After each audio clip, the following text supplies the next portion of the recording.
Olá pessoal, tudo bem?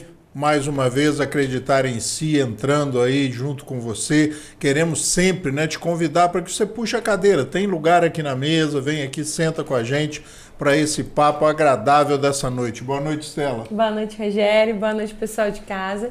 Se você estiver assistindo a gente pelo YouTube, já aproveita para se inscrever, ativar o sininho. E hoje a conversa promete, vai ser muito boa. Promete, porque hoje nós estamos trazendo uma empresa que a gente sempre fala, a Elastan. Estamos trazendo, além de um dos diretores da Elastan, nós estamos trazendo um amigo, como sempre, A gente não traz inimigos no programa, Então a gente hoje está trazendo um amigo muito especial. Boa noite, Luiz Augusto, seja bem-vindo a Nova Friburgo, já que você é de Blumenau, E seja bem-vindo ao Acreditar em Si. Muito bem-vinda. Boa noite, muito obrigado. Boa noite, Stella. Boa noite, Rogério. Boa noite a todos que nos assistem. Obrigado pela audiência. E para mim é gratificante estar aqui. Eu tenho acompanhado desde o primeiro programa, Assisti a todos. E é fantástico o que vocês estão fazendo. Esses 30 minutos de cápsula de conhecimento, cápsula de experiências, de histórias, Isso é algo realmente muito engrandecedor. De todas elas eu consegui tirar alguma coisa para conhecimento, Então realmente foi fantástico acompanhar até aqui, e estar aqui hoje com vocês é mais gratificante ainda. O prazer é nosso, Stella? Sim. Isso era uma promessa da gente trazer a presença física aqui da Elastan, já que é um dos nossos constantes, patrocinados aqui. E para enriquecer ainda mais o programa, e essa relação que você também tem com a Elastan, então é um programa especial. Vocês vão ver por que esse programa vai ser muito especial. Luiz Augusto, a gente sempre faz aqui aquela pergunta-chave no começo, Aquela pequena Wikipedia ali. Quem é o Luiz Augusto Tanco? Bom, o Luiz Augusto Tanco, ele é um estudioso e um difundidor de ideias de vendas, Eu vivo vendas desde os meus 14 anos de idade, Então tive um professor que você conheceu, o seu Tanco, meu pai, que era representante comercial e antes disso foi gerente de algumas empresas, gerente de vendas, Então eu tenho isso no meu DNA. Ele foi o meu primeiro mentor. Depois disso eu vim para a Elastan, quando a Elastan tinha em torno de 10 anos de vida, Estou completando agora 20 anos da Elastan, e na Elastan o meu trabalho ele começou para pulverizar a venda no mercado brasileiro, Essa era a ideia inicial. Então o Luiz Augusto ele trouxe essa mudança para dentro da Elastan, e o Luiz Augusto também é uma pessoa que ele é líder de equipe, ele está constantemente procurando autoconhecimento, procurando mudanças, é uma pessoa que está sempre procurando pensar e agir fora da caixa. Esse é o Luiz Augusto. Inclusive é o meu líder de equipe, Eu sou funcionário da Elastan, já comentei várias vezes com vocês. Uma relação de crescimento conjunto. Sem dúvida. Eu já citei aqui o exemplo de que o que eu sou hoje é em relação à profissão, em relação à empresa, as exigências que o mercado e a empresa fez, eu fui me aperfeiçoando, fui me adaptando, e hoje eu sou o profissional que eu sou de acordo com os parâmetros e os ditames ali da Elastan. A Elastan foi me mostrando o caminho, e não foram poucas as vezes que eu discordei das determinações ou das sugestões feitas pela Elastan. A inovação, o novo, ele causa um medo, Ele causa aquele momento de resistência, assim. Como que é você colocar isso para a equipe, trazer pessoas que estão fora da empresa para a cultura que acontece ali no organismo ali vivo? A verdade é que todos nós gostamos de estar na zona de conforto. Sim. Ninguém quer sair da zona de conforto e ir para a zona de desconforto. E talvez esse seja um dos meus maiores desafios, liderando a equipe, no sentido de constantemente trabalhar a equipe interna para ela tentar tirar os representantes da zona de conforto, fazer essa provocação positiva, e também tentar antever alguns movimentos a nível de mercado, a nível de produto, a nível de evolução dos produtos também, Porque o Rogério, ele está na Elastan há mais tempo do que eu, Então, o Rogério, ele tem uma história com a Elastan de mais de um quarto de século, É uma história... Mais de 27, 28 anos. Exatamente, Então, também entra a questão da humildade, porque o representante que está no campo, ele sabe muito mais do que a gente. Então, na verdade, é uma troca, né? A gente provoca de um lado e o representante dá o feedback do outro, e dali a gente faz um caldo, uma sopa, né? Que daí, no fim, com tempero, com aquele acabamentozinho, sai ali um belo caldo. Hoje são quantos escritórios, Luiz? Quantos escritórios que você, como líder dessa equipe, lidera ali? São quantos escritórios? Rogério, hoje são 28 escritórios. Na verdade, eu não estou mais diretamente conectado com todos os escritórios. A gente já tem uma equipe muito bem formada internamente. Então, a gente tem a Jennifer e a Manuela internamente, que trabalham dia a dia com os representantes. Na verdade, hoje eu estou muito mais no estratégico, né? Eu trabalho também não só o comercial, mas também eu estou à frente do setor de desenvolvimento da Elastan, né? Porque a gente fez na Elastan uma conexão direta entre o setor de desenvolvimento e vendas, né? A gente tirou ali o marketing do meio, isso trouxe uma agilidade muito grande para o nosso negócio, principalmente porque os movimentos estão muito mais rápidos, a gente não pode perder tempo. Uma semana você já perdeu alguma coisa no mercado, o concorrente já fez um movimento, uma coleção de um cliente que ele estava esperando naquela semana, o produto não chegou, já era, né? Vai ficar para daqui 3, 6 meses, isso se entrar na coleção do cliente, né? Então, os nossos aviamentos, eles precisam dessa velocidade, né? Então, a Jennifer e a Manuela, elas trabalham diretamente com o representante, e internamente nós temos lá as anjas da guarda, né? A Solange, a Rafaela, a Gabi, né? E tem mais uma série de conexões lá internamente de mais algumas pessoas, né, que formam essa equipe maravilhosa. São mais ou menos, então, 28 escritórios. Os escritórios têm várias pessoas trabalhando, né? Tem grandes escritórios. Sim. Então, é uma equipe realmente de venda muito grande. Conta pra gente um pouco, Luiz, eu acho que é interessante, né? Eu já falei tanto da Elastan nesse programa, mas eu acho que é interessante nós falarmos desses 30 anos aí, uma síntese assim, dessa história muito interessante, quando a dona Dolores, uma senhora, uma mãe de família, uma mãe de 3 filhos, resolve montar uma empresa.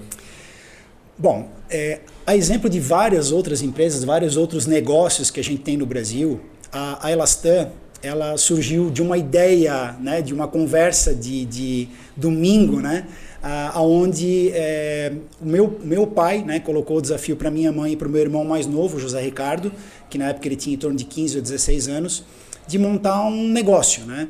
Então a minha mãe, ela veio de uma experiência frustrada na área do direito, né? Era uma dona de casa, fez faculdade de direito, cuidava da casa e tal, e tinha aquele sonho de advogar, e quando ela foi para a advocacia ela se desiludiu, né? Logo em seguida ela já desistiu. E ela e o José Ricardo começaram a fazer pesquisas, enfim, procurando produtos que estivessem em falta no mercado, e chegaram às fitas elásticas, né? E ali começou uma pesquisa, enfim, e sem dinheiro para começar o negócio por completo, né? Então, com dinheiro emprestado, compramos as máquinas e tal, e eu entrei como sócio já desde o começo, né? Mas eu estava apenas no contrato social, então foi a minha mãe, a dona Dolores e José Ricardo, que realmente trabalhavam ali 24 horas por dia, trabalhavam 24 horas por dia, se entregando de corpo e alma. O meu irmão, inclusive, deixou uma época de estudar à noite para poder estar ali na empresa junto com os funcionários, enfim, né? E com o passar do tempo a gente foi saindo do commodity e foi descobrindo o mundo da moda, né? Que parece que não, mas cueca tem moda, lingerie tem moda, enfim, né? Então elas foi descobrindo e foi desenvolvendo nesse mercado. Aí começaram as pesquisas, começaram a compra de equipamentos mais atualizados, matérias-primas diferenciadas, e os representantes, eles foram cruciais nesse processo, porque foi com o feedback dos representantes. Foram norteando o crescimento. Exatamente, e ali houve o direcionamento da onde nós estamos e aonde nós queremos chegar. Ela começa de um jeito diferente, ouvindo o mercado e não levando para o mercado uma proposta. Ela reagiu às necessidades do mercado. porque nós viemos de uma escola de representante comercial. Meu pai foi muitos anos representante comercial, então isso já era a conversa. Já era cultural. Exatamente, já era a DNA. conversa de domingo, a conversa de janta da família, já era venda, né? Então, essa necessidade de buscar o que o mercado deseja e a gente tentar atender essa necessidade. O que o cliente está falando ali na ponta, né? A gente fala muito nisso, né, Estela? Sim.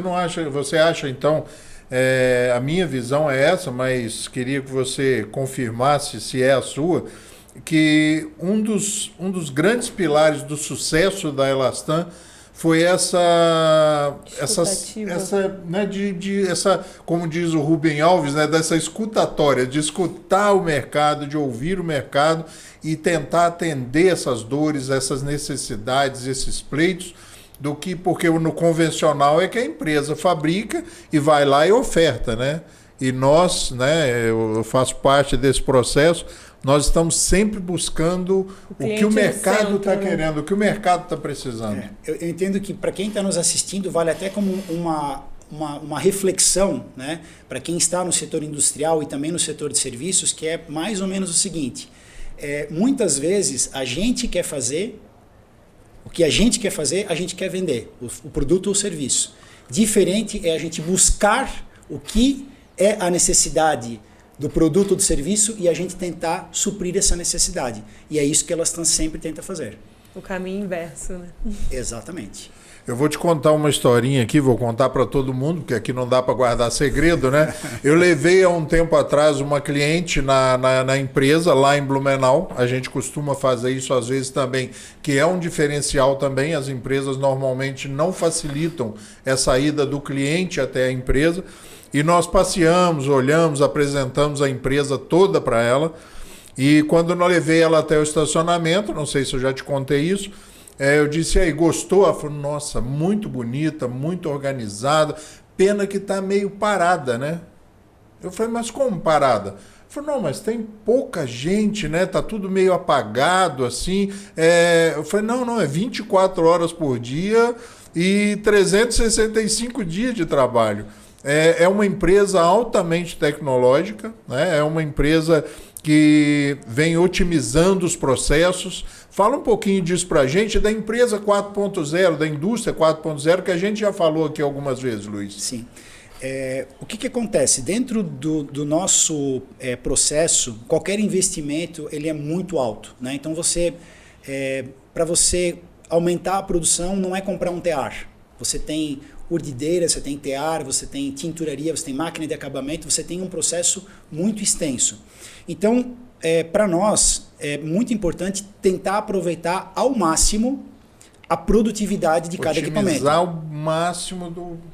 Exatamente. A otimização é algo que nós sempre trabalhamos, mas nós tivemos um divisor de águas que em 2018, eu e o José Ricardo, nós tivemos uma comitiva da ABIT, nós fomos conhecer 3 universidades americanas, na verdade os laboratórios dessas universidades, e lá nós tivemos o primeiro contato com aplicações de indústria 4.0, né? E realmente nos trouxe assim, nos abriu o horizonte e nos trouxe uma outra visão.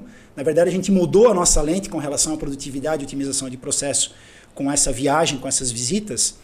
E ali a gente percebeu que a gente poderia fazer muito mais com o mesmo. Com o que já tinha dentro de casa, com a estrutura, com a... Exatamente. E nós imaginávamos que nós já tirávamos o máximo que nós poderíamos tirar dos equipamentos e na questão dos recursos humanos, que eles também já estavam otimizados ao extremo para trazer o máximo de produtividade. E a gente implantou a Indústria 4.0, quando nós implantamos o primeiro setor, no primeiro ano, nós dobramos a produção do setor com a mesma quantidade de equipamentos e contratando talvez ali 5% a mais de funcionários do que nós tínhamos para uma ou outra operação que realmente era necessária. E assim a gente foi fazendo o investimento e foi implantando em toda a empresa, né? Houve uma questão de dificuldade de entendimento de algumas pessoas, então a gente teve que mudar a cultura da empresa, não é simplesmente chegar e aplicar e todo mundo vai assimilar. O processo de implementação, existem pessoas no percurso, né? Exatamente. Então nós tivemos que mudar a cultura da empresa, foi um desafio muito grande. Algumas pessoas acabaram até ficando pelo caminho, né? A gente entendeu e colocou essa possibilidade e as pessoas optaram por não estar mais conosco nesse processo. Mas hoje a gente olha todo o investimento, todo o trabalho de treinamento, toda a mudança que a gente fez e a gente não consegue enxergar a empresa funcionando de outra forma. Então, vocês que estão aqui num polo em Friburgo e todos que nos assistem por todo o Brasil, olhem o seu negócio e vejam o que pode ser otimizado, porque realmente há uma escassez de mão de obra qualificada no mercado e todos nós temos que tentar otimizar ao máximo a mão de obra, os equipamentos, enfim. E quando eu falo isso, não é a nível de tentar escravizar ou tentar levar ao extremo. Explorar. Não, de forma alguma. É você fazer os levantamentos e entender até que ponto a mão de obra pode trazer mais resultado.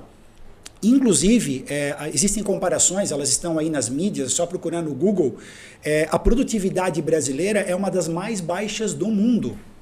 Comparado com países como a Coreia, por exemplo, né, a nossa otimização de produção, nos últimos 20 anos, ela aumentou em torno de 5% a nível Brasil. E a gente pega países como a Coreia, subiu 80%. Nossa. Ou seja, com a mesma mão de obra você produz 80% a mais. Né, enquanto no Brasil a gente está produzindo 5% a mais. Que é um problema de produtividade que a gente tem aqui em todo o Brasil. Né? Então isso a gente tem que combater e a gente tem que usar, né, a nossa estratégia, nosso conhecimento, pesquisa, busca, para tentar suplantar isso daí. Esse problema em Friburgo é grave, né? Hoje, não só em Friburgo, mas todos os polos de moda, com a escassez de mão de obra, né? Friburgo passa, como vários outros polos de moda, por uma escassez de mão de obra. Então, a ideia que você traz é que a gente realmente procure buscar a maior capacidade de produção com aquela estrutura já implantada. Rogério, esses investimentos em indústria 4.0, eles eram extremamente elevados há uma década atrás. Mas hoje, o acesso a esse tipo de tecnologia, um investimento, ele está acessível. A gente tem já encontrado algumas confecções, né, que é o caso de lingerie, como aqui em Nova Friburgo, a gente tem encontrado algumas confecções de lingerie a nível Brasil que já têm implantado a indústria 4.0 na costura e relatam para a gente ganhos de produtividade de até 40% com exatamente o mesmo número de máquinas e exatamente o mesmo número de pessoas trabalhando. Apenas com a tecnologia. A tecnologia lá no pedalzinho da máquina de costura e trabalhar o treinamento daquelas pessoas que não produzem dentro, vamos dizer assim, dentro da meta que você tem de produtividade, que não produzem dentro da produtividade. Você treinar essas pessoas, capacitar para elas chegarem até a produtividade que é a produtividade almejada pela empresa. Olha a capacitação de novo aí, né? Surgindo como solução, né, para esse aumento de produtividade. Eu acho muito interessante isso, porque aqui em Friburgo a gente realmente percebe muitas estruturas subutilizadas, né? Você tem uma estrutura magnífica para dar uma produção que poderia ser muito maior e uma lucratividade muito maior. E essa questão também ambiental, de você economizar os materiais, de você ter essa entrega mais assertiva, ela passa também a construir uma empresa mais assertiva para o mercado, né? Pelo que os consumidores estão buscando, de certa forma. Sim, nós temos hoje muitos recursos que são escassos, né? Então, quando a gente olha a questão, no nosso caso, nós usamos, por exemplo, muita água, né, no nosso processo. Então, qualquer desperdício ali, ele acaba, né, respingando na natureza. Então, realmente é um ganho na parte de produtividade, né, otimização de processo, na parte de sustentabilidade, a questão de que você consegue entregar produtos com um custo mais competitivo. Vou citar aqui um exemplo para vocês. No nosso segmento, nós estamos há 3 anos e meio com os mesmos preços. Tivemos talvez uma ou outra pequena oscilação por causa de uma matéria-prima que um fornecedor deixou de fazer, você teve que eventualmente buscar em outro e não conseguiu no mesmo patamar de preço, mas eu diria que 99% dos nossos produtos, eles estão há 3 anos e meio com os mesmos preços. E a gente só conseguiu isso em função da implantação da indústria 4.0, que trouxe essa otimização de processo. Porque a mão de obra subiu nesse tempo, as matérias-primas mudaram de preço, a energia elétrica, os outros recursos que a gente tem na nossa produção... A mão de obra... Tudo isso subiu, né? Então, quando a gente olha dessa forma, realmente é um ganho que ele tem tentáculos para vários setores, para vários segmentos. Não é só na questão do lucro que você vai ter. Não, você está compartilhando esse lucro com a natureza, você está compartilhando esse lucro com o seu cliente, com o seu parceiro, você está compartilhando esse lucro com a equipe que trabalha com você, né? Então, assim, é um ganho realmente que chega a todos.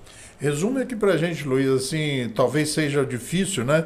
Mas o que é realmente a indústria 4.0? O que essa tecnologia faz em função da produtividade, em função da qualidade, da otimização do sistema e dos processos? Esses gargalos que existem no processo.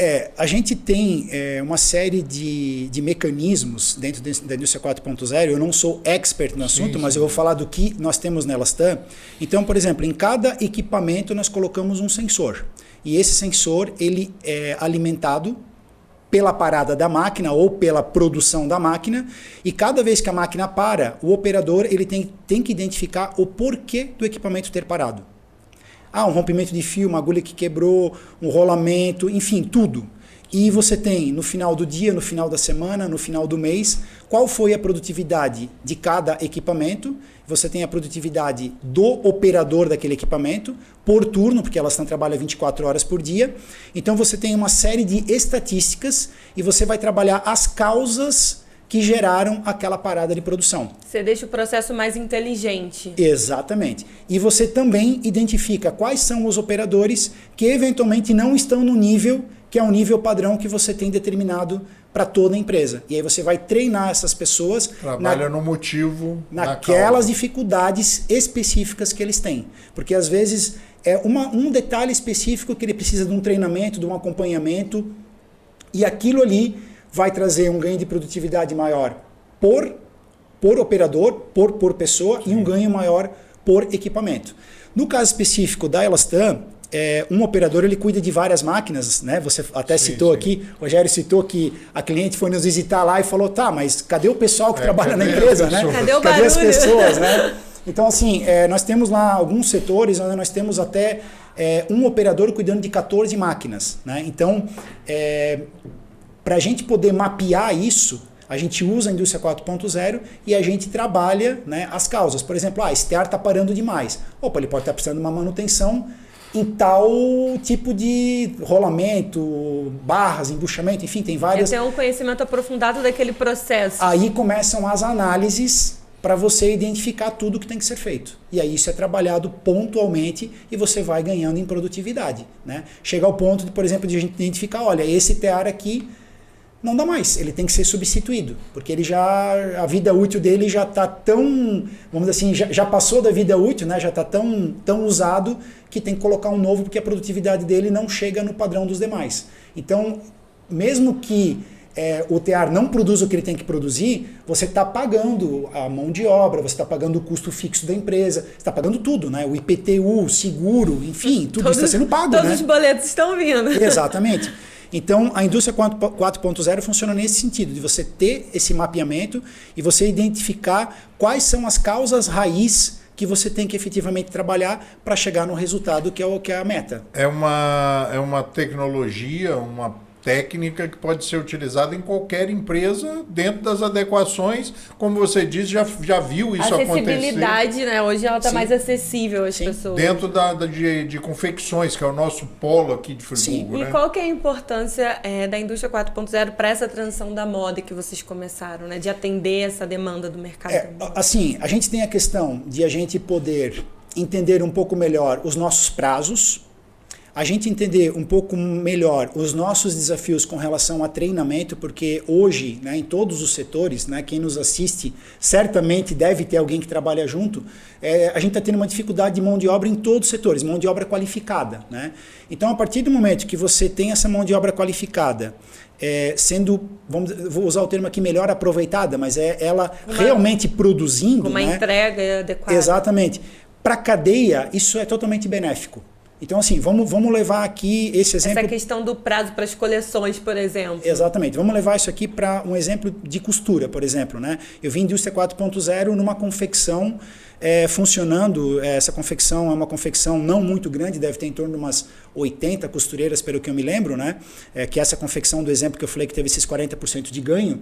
E os prazos de entrega passaram a ser melhor calculados. A questão do cálculo dos lotes de produção que podem ser produzidos cada dia, tudo isso pode ser melhorado, além da questão de aproveitar melhor aquela mão de obra que está sendo paga por peça produzida, né? Você vai ter uma produtividade muito maior. E você começa a produzir mais com aquele mesmo investimento. Exatamente, né? Eu não sou expert no assunto, né? Mas basicamente, né, o que a gente experimentou na Elastan e os relatos que a gente ouviu de clientes que implantaram e até mesmo nas visitas que a gente fez nos Estados Unidos, nos trouxeram essa certeza e a gente confirmou isso na prática. Luiz, é uma coisa que me impressiona, mesmo estando há muitos anos na Elastan, que me impressiona muito, é esse senso de equipe, é esta preocupação da Elastan em formar uma equipe realmente, né? Hoje eu sinto lá que há uma divisão de funções muito bem definidas. Fala um pouco para a gente dessa preocupação das pessoas. Sem dúvida, investimento nas pessoas. Eu sei que constantemente as pessoas estão recebendo investimento de cursos, de treinamentos, de qualificação.